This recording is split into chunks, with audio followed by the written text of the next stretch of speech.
I just had a couple nights when the temperatures dropped below freezing, and my tomatoes have suffered as a result of it. They're done for the season, which means for me, it's time to start focusing on next year's garden and get these beds ready to go. Join me today as I show you how I clean up my tomato beds.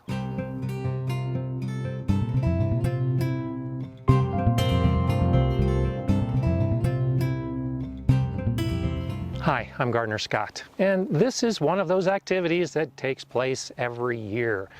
At some point, hopefully later rather than earlier, the temperatures fall and they zap my tomato plants. Now, my nighttime temperatures have been just below freezing.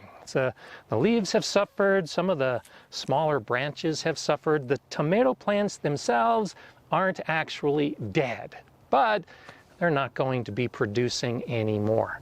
The first decision to be made is, do I do it now or do I wait until later? Well, this decaying vegetation will begin to emit aromas in your garden that you may not like. I don't like the smell of my plants dying, so that's one reason to get rid of them. Other plants that tend to dry, I might leave in the ground, but these that stay moist and just gradually decay, I think it's best to just go ahead and clean up the bed earlier rather than later. Another decision that needs to be made as I clean up these beds is deciding what to do with all of this plant material.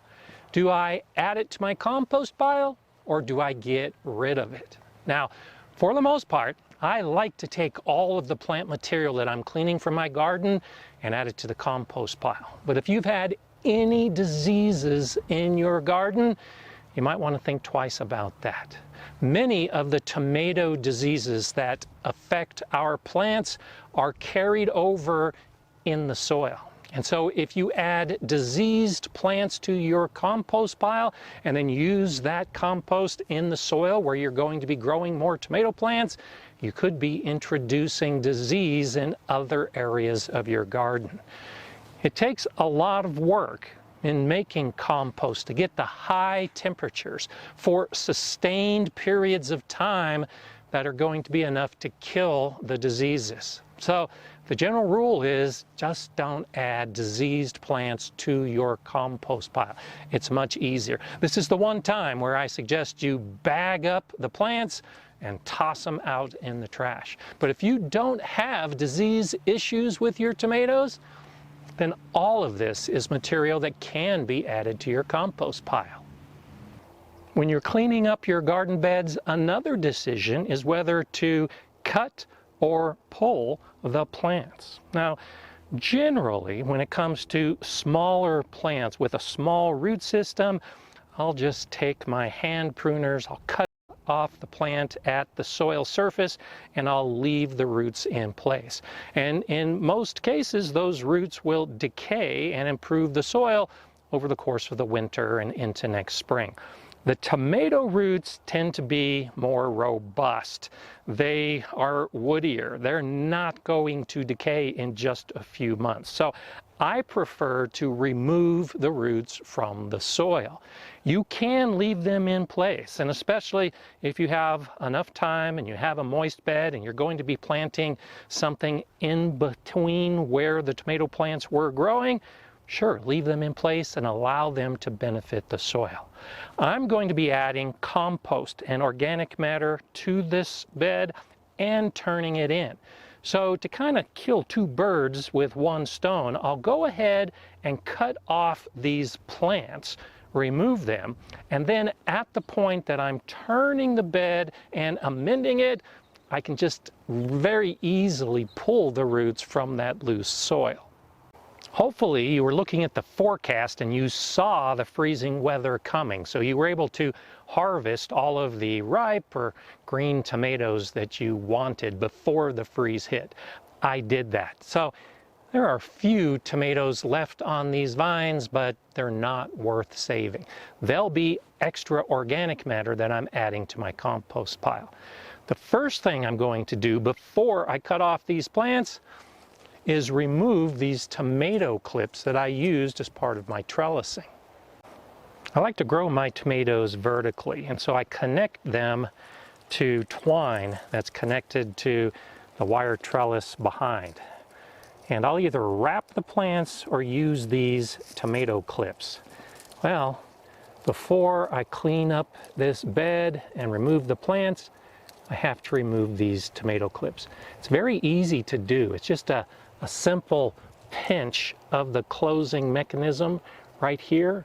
Just pinch it, it spreads apart, and the tomato clip is removed. And so I'll just work on these individual plants, coming through, pinching and removing, coming down the plant, pinching and removing. And for some of these plants, like this one, it looks like I probably have 7 or 8 of these clips that I use to trellis just this one vine. This may actually be one of the most time-consuming aspects. I love these tomato clips, but they're reusable, and I want to reuse them. It just means at the end of the season I have to come through and make the effort to remove all of them. There's usually 1 or 2 clips that I end up finding once I start cleaning up the bed, but at this point I just remove the plants from the trellis, and yep, sure enough, there's one of those clips. I'll go ahead and remove that, and I'm just going to lay the plants down and expose the base so it's easier to cut them off.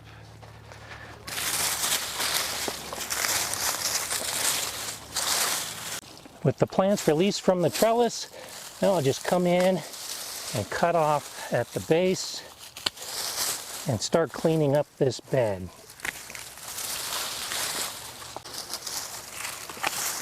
I did not have issues with disease this year, so that means I can take all of these plants and just put them on the ground and then throw them in the compost pile in a little bit.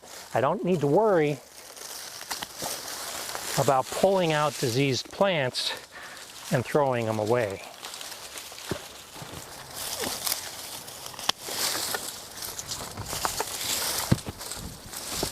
In very little time, this area is already cleared. The bulk of the plants are ready to clean up and go into compost. I did have some cover crops growing in this bed, and some of those got yanked out too. Some of them, like the daikon radish, I'll just add to the mix that goes into the compost. Some, like this hairy vetch, goes into compost as well. The little tomatoes that have fallen and the smaller cover crops, I'm not going to worry about cleaning those up. I'll leave those in place. That's just extra organic matter that's going to be worked into the soil and give food to all the soil microbes. With all those plants removed from the area, now I'll add the organic matter. I got some bags of potting mix at a discount because they were broken open, and I'll be adding some mushroom compost. I like to add at least 2 to 3 inches more, if I have it, of organic matter as part of my fall amending. I would prefer to use my own compost and leaf mold in all my beds, but I don't have that much. So what I've made goes into my wooden raised beds. That's why I'm using purchased organic material for these beds. And that cheap potting mix actually has some pretty good chunky wood pieces in it. So that's why I like to do this in fall, so that I can give as many months as possible to the bacteria and fungi that will be breaking down all of the material that I've added to this bed. If you practice no-dig gardening, then you're done. You've added a couple inches of organic matter on top. I would go ahead and add mulch at this point, and these beds are ready for winter. Because these are newer beds of mine and the soil still needs lots of development, I'll go ahead and start turning in this organic matter. Now, remember, one of the advantages to doing this in this order is that at this point, when I uncover the tomato plant roots, they're easy to pull out. Turning in is simply digging down and then taking this organic matter on top and turning it upside down. I like to use a garden fork because it helps keep the soil loose. You could use a shovel, but I think I might have some worms in this bed, and a shovel will often cut the worms in half.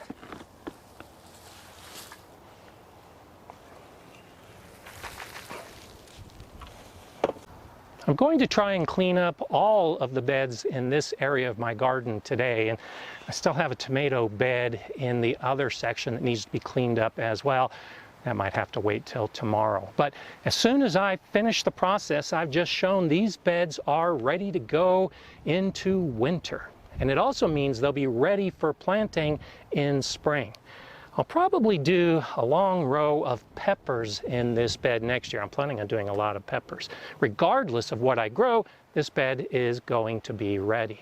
Now, as I mentioned a little while ago, the last thing to consider as you're putting your beds to rest for winter is to cover the soil. Cover the soil with a cover crop or cover the soil with a mulch. I used cover crops in this whole area last year, and I'll do that again.